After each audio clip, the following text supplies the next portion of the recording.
మేషరాశి వారికి ఈ వారం సానుకూల పరిస్థితులు గోచరిస్తోంది. వృత్తి ఉద్యోగాల్లో మంచి మార్పులు చోటు చేసుకుంటాయి. ఉద్యోగం మారాల్సిన పరిస్థితి కూడా గోచరిస్తోంది. ఎవరైతే ఉద్యోగంలో ఉన్నారో స్థానచలనం అనేది కూడా ఏర్పడే అవకాశం గోచరిస్తోంది. ఏదైనా నిర్ణయాలు తీసుకునేటప్పుడు 1-2 సార్లు ఆలోచించి నిర్ణయాలు తీసుకోవాలి. వ్యాపారపరంగా కూడా అంతంత మాత్రంగా ఉంటుంది.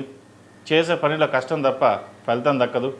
వచ్చిన అవకాశాన్ని ఉపయోగించుకోవాలని ఎంత శ్రమపడ్డా కూడా ఏదో రకంగా ఇబ్బంది అనేది ఏర్పడుతుంది. వచ్చిన ఉద్యోగం ఉండాలా లేదా రిజైన్ చేయాలా అని ఆలోచన చేస్తారు. ప్రస్తుత కాలమాన ప్రకారం ఉద్యోగం మారకుండా ఉండనుంది చెప్పదగినది.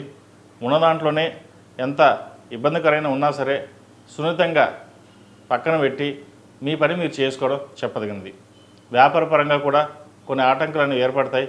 అయితే అవి అధిగమించి మంచి ఫలితాలు సాధించడానికి ఎక్కువగా కృషి చేస్తారు. సంతానపరమైన విషయ వ్యవహారాలు చక్కగా ఉంది.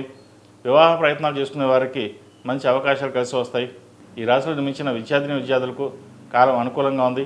యూనివర్సిటీలో సీట్ రావడం, విద్యా అవకాశాలు కలిసి వస్తాయి.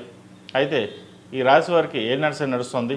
విద్య మీద కాస్త శ్రద్ధ తగ్గుతుంది. ఎంత చదవాలనుకున్నా సరే చదవలేని పరిస్థితి లేదా మర్చిపోవడం ఇటువంటివి ఏర్పడుతుంటాయి. కాబట్టి ఈ రాశి వారు విద్యార్థులు ముఖ్యంగా దక్షిణామూర్తి స్తోత్రాన్ని పఠించడం, దక్షిణామూర్తి రూపుని మెడలో వేసుకోవడం చెప్పదగిన సూచన. ఈ రాశిలో జన్మించిన స్త్రీలకు వృత్తి ఉద్యోగాల పరంగా వ్యాపార పరంగా చాలా అనుకూలంగా ఉంది. ఏదైనా ఒక విషయ వ్యవహారానికి వచ్చినప్పుడు నలుగురితో చర్చించి ముందుకు వెళ్ళడం చెప్పదగినది. జీవిత భాగస్వామి సలహాలు సూచనలు మీకు ఎంతో మేలు చేస్తాయి. వచ్చిన అవకాశాలని సద్వినియోగపరచుకోవాలి. ఏదైనా ఒక కార్యక్రమం తలపెట్టేటప్పుడు గణపతి ఆరాధన చేసి ముందుకు వెళ్ళడం చెప్పదగినది. సోమవారం నాడు శివుడికి అభిషేకం చేసి ముందుకు వెళ్ళండి, మంచి ఫలితాలు ఉంటాయి. ఆర్థిక అంశాలు చక్కగా ఉన్నాయి. భూమి కానీ ఇల్లు కానీ కొనుగోలు చేసే అవకాశం గోచరిస్తోంది. వాహన యోగం ఉంది. అయితే డ్రైవింగ్ విషయంలో కొన్ని జాగ్రత్తలు తీసుకోవాలి. మోకాళ్ళ నొప్పులకు సంబంధించి, కీళ్ళ నొప్పులకు సంబంధించి, స్పైన్కి సంబంధించి ఇబ్బంది పెట్టే అవకాశం గోచరిస్తోంది.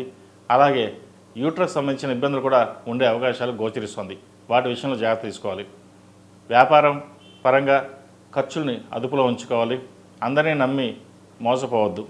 అదేవిధంగా కళారంగంలో ఉన్నవారికి, డాక్టర్స్కి, చిరు ఉద్యోగస్తులకి, చార్టెడ్ అకౌంట్స్, హోటల్ మేనేజ్మెంట్లో ఉన్న వాళ్ళకి, ఫాస్ట్ ఫుడ్ సెంటర్స్కి ఈ వారం మంచి అవకాశాలు వచ్చే విధంగా గోచరిస్తోంది. లాభాలు కూడా చక్కగా ఉంటాయి. ఈ రాశి వారికి ఏలినాటి శని నడుస్తోంది. 8 శనివారాలు శనికి తైలాభిషేకం చేయడం, అదేవిధంగా ఓం నమః శివతులతో నువ్వుల నూనె పోసి దీపారాధన చేయడం చెప్పదగిన సూచన. ఈ రాశిలో జన్మించిన వారికి కలిసి వచ్చే సంఖ్య 8, కలిసి వచ్చే రంగు గ్రీన్. ఏదైనా పని మీద బయటకు వెళ్ళేటప్పుడు మంగళవారం కానీ శుక్రవారం అడిగిన వెళ్ళండి, మంచి ఫలితాలు సంప్రాప్తిస్తాయి.